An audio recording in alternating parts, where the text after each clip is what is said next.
Salut à tous et bienvenue dans l'épisode 18 de mon défi 30 photos en 30 jours et aujourd'hui nous allons voir une photo d'ambiance. C'est parti!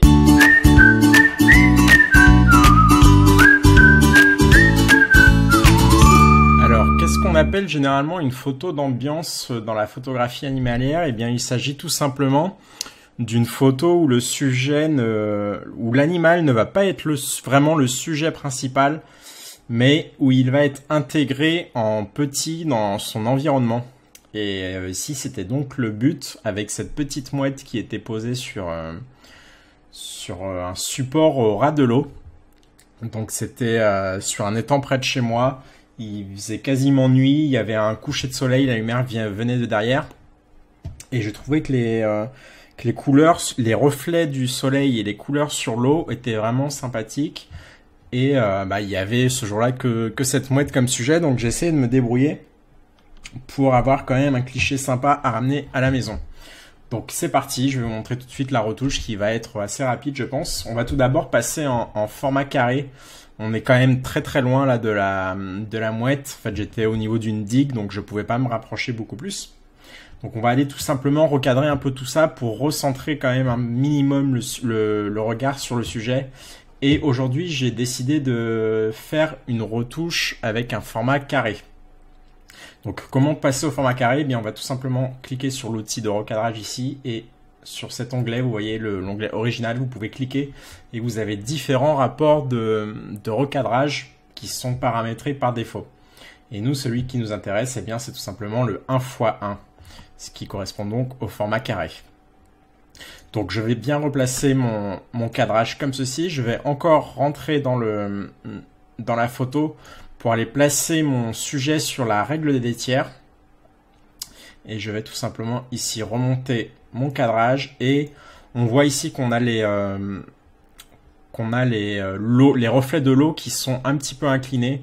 Alors la photo n'est pas forcément inclinée, même si elle l'est un petit peu. On voit ici avec le poteau qui ressort, il n'est pas tout à fait vertical, mais en fait les reflets donnent cette impression d'une photo penchée. Donc moi je vais tout simplement aller tourner légèrement ma photo pour avoir quelque chose d'un petit peu plus droit. Et donc replacer bien mon sujet comme il faut. Voilà, donc vous voyez que maintenant que le recadrage a été fait, on est quand même beaucoup plus concentré sur le sujet, mais il garde quand même une place minimale sur la photo. Et c'est vraiment ce qu'on appelle une photo d'ambiance. Et on voit bien qu'on est sur la règle des tiers et que c'est encore plus accentué avec le format carré ici marche bien en fait parce qu'on a ces différentes barres horizontales qui viennent traverser l'image et donner donc une espèce de profondeur à mon format carré. Donc on va maintenant aller retoucher l'exposition. Donc je vais cliquer sur auto pour avoir une base sur laquelle travailler. Et là je vais tout simplement baisser ma température parce que je trouve que la photo est un petit peu trop orange et j'aime bien le contraste un peu froid de ces reflets sombres dans l'eau avec les reflets très clairs qui sont plutôt orangés. Donc je vais essayer de jouer un peu là-dessus. Je vais par contre reprendre mon recadrage parce qu'on a ici cette barre là qui me gêne un petit peu, donc je vais descendre légèrement comme ceci, voilà, pour l'éliminer. À partir de là, eh bien, je vais booster mon contraste pour faire ressortir mes zones sombres et donc vraiment créer comme des strates en fait sur la photo, ce qui donne un petit côté abstrait au format carré. Ensuite, qu'est-ce qu'on va faire? Alors, on va tout simplement aller enlever ce poteau là parce qu'il ne sert pas à grand chose. Et il pollue la photo plus qu'autre chose. Donc on va tout simplement ici prendre notre outil suppression des défauts et on va cliquer et glisser pour faire disparaître donc la zone que l'on veut. Voilà, on va choisir un endroit qui convient bien et on voit que très facilement nous avons donc supprimé le poteau qui nous gênait. Ensuite, je pense que je vais faire quelque chose que je ne fais jamais et que je ne vous conseille pas de faire.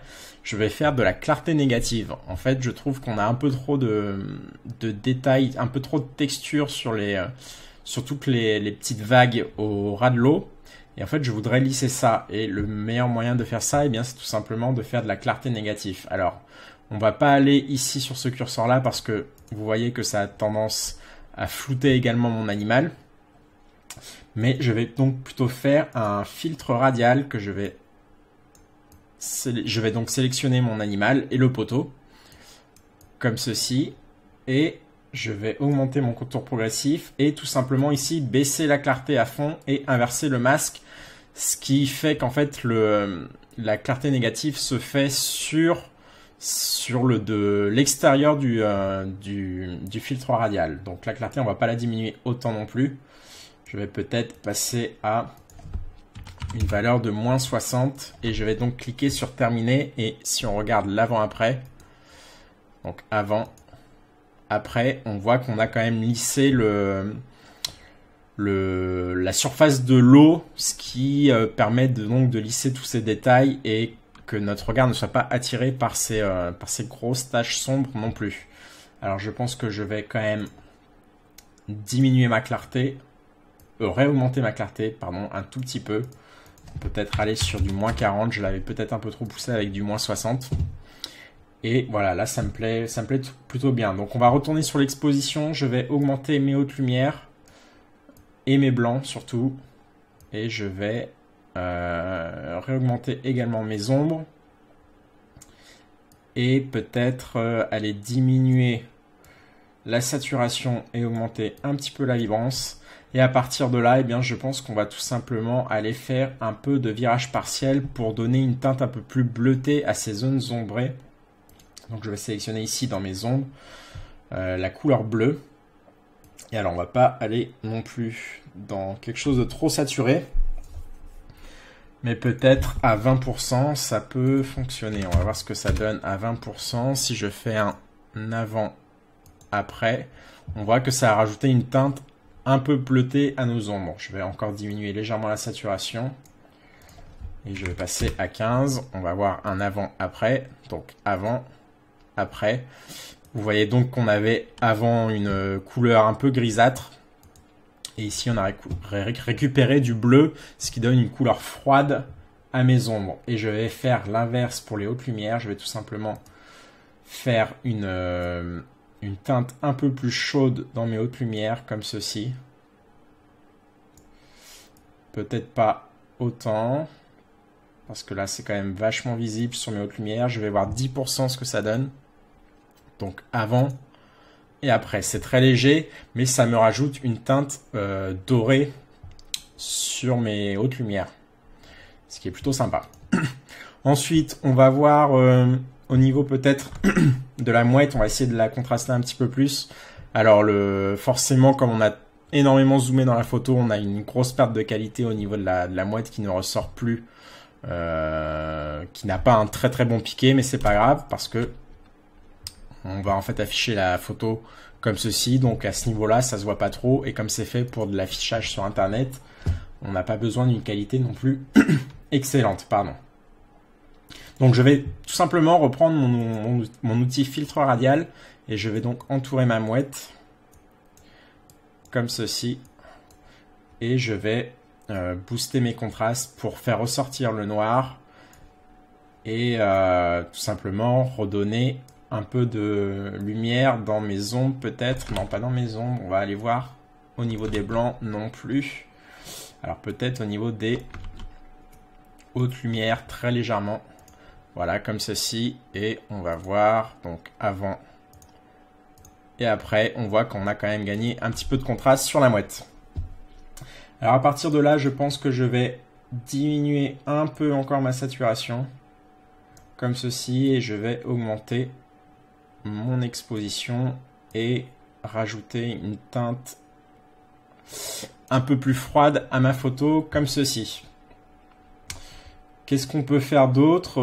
Je vais aller voir, comme on a énormément encadré, on a pas mal de bruit, donc je vais aller dans le détail et tout simplement faire une réduction de bruit de peut-être 30, ce qui va encore me lisser l'ensemble de ma photo, ce qu'on voulait donc faire avec la clarté négative, qui, je le rappelle, n'est vraiment pas utilisée.